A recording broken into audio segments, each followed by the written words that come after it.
Dès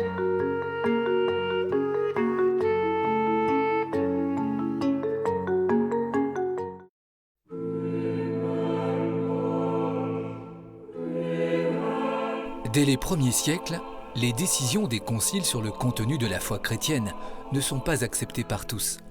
Les chrétiens se divisent notamment sur la nature du Christ, et cela aboutit à la fondation d'églises dissidentes. En 1054, c'est le premier grand schisme. L'Orient et l'Occident chrétien se séparent pour des raisons politiques, culturelles, des différences de rites et de langue. C'est la naissance de l'orthodoxie.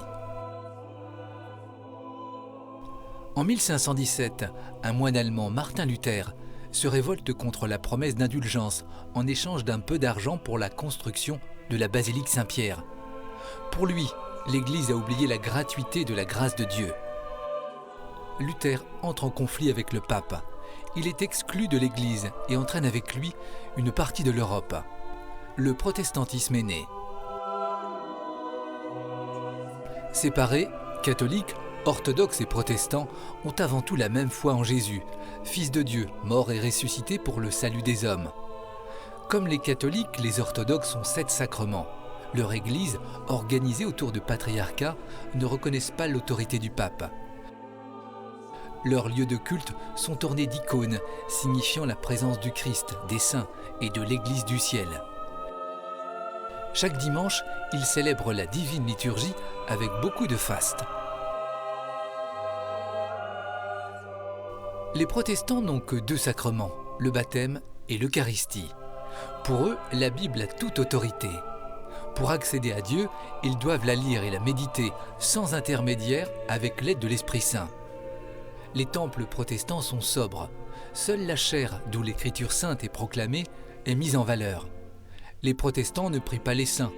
Leurs pasteurs ne sont pas plus représentants du Christ que les autres croyants.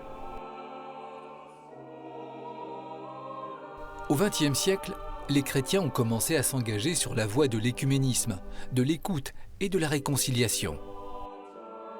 Depuis 1935, catholiques, orthodoxes et protestants vivent en commun une semaine de prière pour l'unité du 18 au 25 janvier de chaque année.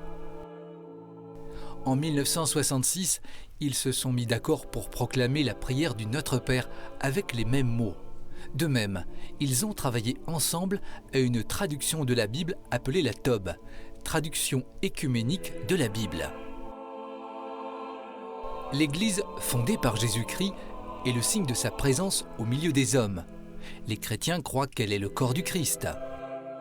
Leurs divisions sont un scandale, car en se déchirant, ils ne représentent pas le visage du Christ dignement.